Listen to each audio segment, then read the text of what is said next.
질병관리본부가 오는 12일부터 질병관리청으로 새 면모를 갖춥니다. 초대 청장엔 정은경 질병관리본부장이 내정됐고 독립된 조직으로 지금보다 더 강한 권한을 갖게 되는데요. 이번 질병관리청의 승격의 의미와 과제, 질병관리본부장을 지내셨던 전병률 차의학전문대학원 교수와 함께 전망해 보겠습니다. 차 교수는 화상 전화로 연결이 되어 있습니다. 교수님 안녕하십니까? 네, 안녕하세요. 네. 전병률입니다. 자, 질병관리본부가 출범한 지 16년 8개월 만에 청으로 이제 승격을 앞두고 있습니다. 자, 질병관리본부장을 역임하셨기 때문에 아무래도 느낌도 각별하실 것 같은데요. 어떻습니까?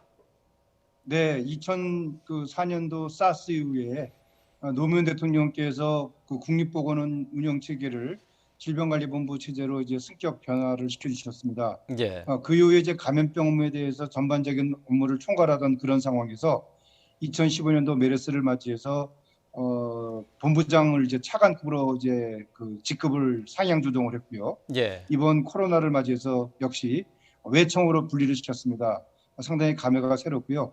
앞으로 이 질병관리청이 우리 국민들의 건강과 생명을 지키는 그런 역할을 함에 있어서 부족함이 없도록 최선을 다해야 될 것으로 생각을 합니다. 네. 저희가 이제 화면으로는 질병관리본부가 어떤 경로를 거쳐왔는지 간략하게 정리를 했습니다만은 말씀하신 것처럼 메르스 때는 질병관리본부장이 차관급으로 격상이 되긴 했어요. 하지만은 지금까지는 완전한 독립 조직은 아니다 이렇게 얘기할 수 있는 거죠. 네, 그렇습니다. 이제 그 본부장은 이제 독자적으로 사람을 채용하고 예산을 편성할 수 있는 권한이 없었습니다. 근데 요번에 이제 외청으로 이제 그 분리 독립이 됨으로써 명실상부한 이제 인사권, 그리고 예산 편성권, 그리고 또 이제 법률에 대해서 직접적으로 감염병 관련 법령 약 6개를 관장할 수 있는 그런 형태로 조직이 탈바꿈했습니다. 어떻게 보면은 우리 대한민국의 감염병 업무와 관련돼서 총 책임을 질 수 있는 이제 이 사령관이 될 수 있었다. 이제 그렇게 생각을 하고 있습니다. 네. 지금 현재 코로나 상황이 엄중한 만큼 질병관리청이 해야 할 역할 또 임무도 막중합니다. 힘이 실렸기 때문에 그만큼 또 어깨도 무거워졌다는 뜻이 될 수밖에 없는데요. 자, 앞으로 이제 코로나19와 관련해서는 질병관리청으로서 또 관리나 감독이 좀 달라지는 겁니까? 어떻습니까? 네, 아무래도 이제 그 기존의 질병관리본부 체계에서 그 소위 말하는 조직 개편을 통해서 그 책임질 수 있는 그런 기관들이 이제 많아졌다는 거죠. 예. 그리고 또 실질적인 감염병 정책과 집행, 그리고 또 만성 질환들에 대한 실태 조사, 연구 사업 집행도 가능해졌고요. 그다음에 지방에 대해서는 이제 5개 권역별 질병 대응 센터를 설치함으로써 예. 시도와 또 시군구에 대한 그 이 전문적인 역할을 이제 그 지도 감독할 수 있는 그런 권한이 생겼습니다. 뿐만 아니라 국립보건연구원 체제에서의 그 이 감염병 연구 업무가 좀 더 강화될 수 있도록 독자적인 국립감염병 연구소를 신설함으로써 어떻게 보면 이제 그 이 외청으로서 그 기능을 다할 수 있는 그런 그 형태가 이제 갖춰졌다. 이제 그렇게 보시면 좋을 것 같습니다. 예, 지금 화면을 통해서 질병관리청으로 승격하면서 어떻게 달라지는지 개편 전후 조직과 기능상의 차이를 저희가 보여드렸습니다만은, 자, 질병관리청은 애초에 미국 질병통제예방센터 CDC를 벤치마킹한 조직이라고 알고 있습니다. 어떤 점을 주로 본떴습니까? 네, 그 미국의 이제 질병예방통제센터가 원래는 이제 말라리아만을 전담하던 그 기관이었는데요. 감염병을 이제 총괄하는 그런 그 기구로 탈바꿈을 했고요. 예, 또 그 이후에는 이제 감염병뿐만 아니라 환경보건, 산업보건, 건강증진과 관련된 그 보건 분야의 업무를 총괄하는 조직이 됐는데요. 우리나라의 경우에는 이 2004년도에 그 국립보건원 체제에서 질병관리본부 체제로 전환하면서 감염병 업무에 대한 부분을 CDC 업무를 그대로 이제 이 벤치마킹했다. 그렇게 보시면 되겠습니다. 그래서 감염병 감시, 조사, 분석뿐만 아니라 이제 위기 대응과 예방에 관련된 전주기 업무를 이제 총괄하는 그런 그 명실상부한 그 감염병 분야에 있어서의 총 헤드쿼터다. 예, 그렇게 미국 조직을 음, 벤치마킹했다고 보시면 되겠습니다. 예, 그렇군요. 뭐 감염병 관리 예방을 체계적으로 일원화한다는 점에서 의미가 있겠는데요. 일단 뭐 질병관리청으로 승격이 되면서 지금 현재 코로나19 상황과 관련해서는 질병관리본부가 주도를 하고 있다고 봐야 될 것 같은데, 근데 보건복지부가 이제 정책과 집행에서 또 협조를 해야 되지 않습니까? 앞으로는 질병관리청으로 승격이 되면서 보건복지부와의 관계는 어떻게 설정이 되는 겁니까? 네, 일단 이 보건복지부 내에도 2차관이 신설되고요. 그 2차관 산하에 이제 이 질병정책과가 그대로 남아 있습니다. 예, 이 질병정책과가 이제 질병관리청의 법령과 관련된 부분들에서 이제 역할을 해주게 되죠. 근데 실질적으로 질병관리청이 이 감염병 업무에 대해서 집행과 그리고 정책을 주도하는 역할을 하게 되고요. 필요할 경우에 이제 법령을 개정할 때 예, 보건복지부가 법령 개정에 대한 그 역할을 해주게 됩니다. 그리고 뿐만 아니라 이 감염병 대응과 관련돼서 이제 그 의료 단체, 의료기관의 도움이 필요할 때 보건복지부가 이제 의료기관들에 대한 총괄적인 지도 감독 업무를 담당하기 때문에 이제 그런 부분들에 대해서 질병관리청에 그 예. 복지부가 도움을 줄 수 있는 역할을 하게 됩니다. 음. 입법 예고 당시에 논란이 있었던 부분이 이제 국립보건연구원을 어디에 두느냐 하는 거였는데요. 질병관리청에 남아 있는 것으로 결론이 났습니다.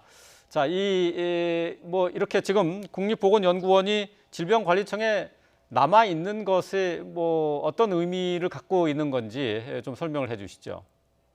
네, 이제 국립보건연구원이 바이러스라든지 또는 각종 미생물 그리고 유전체 연구 또 그리고 이제 그 분자 생물과 관련된 연구 이런 업무들을 총괄을 해왔습니다. 이전부터 그 예. 이전부터 질병관리본부장 시절에 업무를 총괄했던 기능을 질병관리청이 됐을 때도 역시 변함없이 유지할 수 있도록 하는 소위 말하는 조직 관리에 있어서의 일관성을 유지할 수 있었다는 점에서는 바람직한 조직 발전 모습이고요.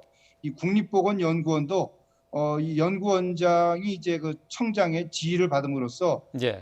직접적으로 연구를 수행하는데 역할을 다할 수 있다. 그렇게 보고 있습니다. 예, 그렇군요.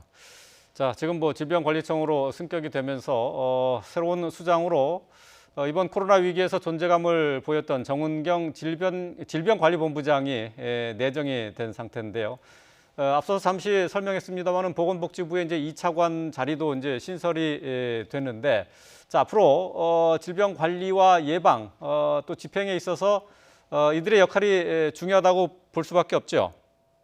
네, 그렇습니다. 사실 이번에 정경 청장이나 강도태 차관님의 경우도 그동안에 이제 보건의료 분야에서 쭉 역할을 해왔던 그런 분들이기 때문에 청장과 차관의 협조 체제는 잘 이루어지라고 보고요.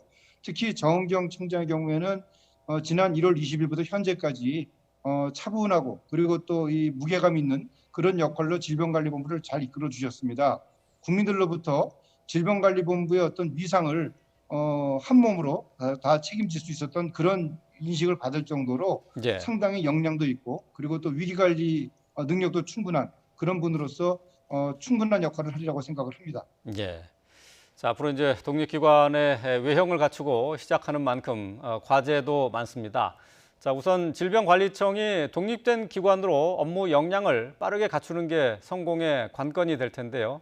감염병 대응 상황에서 지금 코로나19가 이렇게 지금 다시 한번 또 대유행 단계를 맞고 있는 상황에서 앞으로 질병관리청에 기대하는 바 전망은 어떻게 하고 계시는지요? 네, 일단 그 새롭게 조직들이 이제 많이 만들어졌습니다.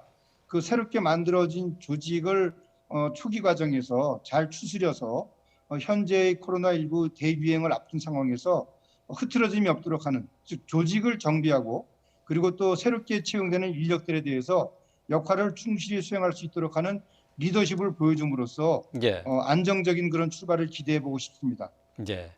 그 지금까지 이제 감염병의 치료 병상 확보나 백신 수급까지도 모두 이제 보건복지부에서 주도적으로 해왔었는데 질병관리청이 이제 앞으로 이 부분에 대해서도 모두 맡게 되는 겁니까?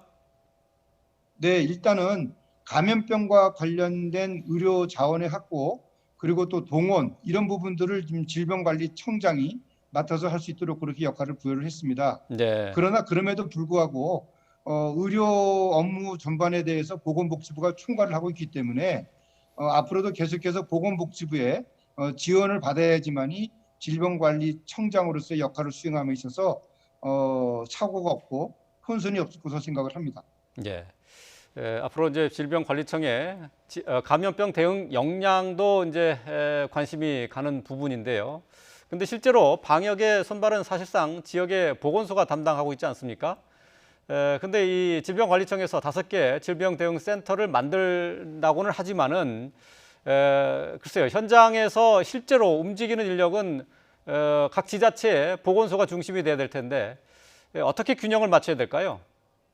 네, 뭐 보건소의 그 업무 영역은 이미 오래전부터 그 질병관리본부 시절부터 그 협조 관계를 이루어왔습니다. 예. 직접적으로 통제를 하지 않다 하더라도 전문적인 그런 영역에 대해서 지자체, 즉 광역자치단체나 기초자치단체 모두의 공이 질병관리청이 그 전문적인 역할을 해주고 있고요. 그 음. 역할에 따라서 시도와 또 시군구가 유기적으로 움직이고 있다. 그 현재와 같은 이 지자체의 보건소 이 관장 하에서도 특별한 그 차이 없이 잘 유지가 되려고 보고 있고요.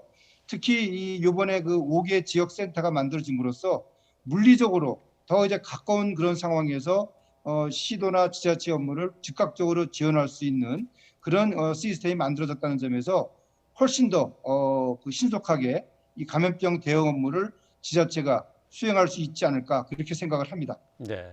감염병 대응 체계에 있어서 글쎄요, 질병관리본부청, 질병관리청과 또 일선 보건소와의 유기적인 협조 관계를 우려하는 분들이 많았었는데 일단은 뭐 그런 우려는 일단 접어둬도 되겠다 그런 평가가 되겠군요. 그렇습니다. 현재까지도 각 시군구와 시도는 질병관리본부, 이제 앞으로 질병관리청이 되죠. 예, 예. 질병관리청의 전문적인 영역에 있어서의 이 지도 그리고 감독을 받아왔습니다. 앞으로도 이 시도와 시군구는 그러한 역할을 잘 유지를 할 수 있다고 저는 생각을 합니다. 예. 자, 현재 질병관리본부 내에 감염병 또 역학 전문 인력이 많지 않은 상황입니다. 앞으로 청으로 승격이 되면은 전문 인력 수혈도 필요한 과제가 아닐까 싶은데 어떻습니까? 네, 사실 이제 그 부분이 제일 중요한 그 안건이라고 할 수 있겠습니다. 현재 약 340여 명의 그 순중 인력이 이제 책정이 됐는데요. 그 전문 인력을 이제 청장께서 어떤 방법으로 채용을 하느냐, 그리고 또 실제 이 감염병과 관련된 전문 인력이 얼마나 많이 지원을 해주느냐, 그런 차원에서 앞으로 이 사람을 채용하는 그런 과정에서 그 의료 단체 그리고 전문가분들과 어떻게 보면 이제 그 유기적인 네트워크를 형성을 해서요. 그 인력 확보에 도움을 받을 수 있도록 해야 되겠습니다. 예, 알겠습니다. 자, 12일부터 질병관리본부가 질병관리청으로 승격이 되는데요. 조직이 늘어나고 권한이 늘어나는 만큼 앞으로 역할과 기대에 대한 역할과 그 기능에 대한 기대가 높습니다. 자, 관련 내용 전병률 차의학전문대학원 교수와 함께 얘기 나눠봤습니다. 오늘 말씀 잘 들었습니다. 고맙습니다. 네, 감사합니다.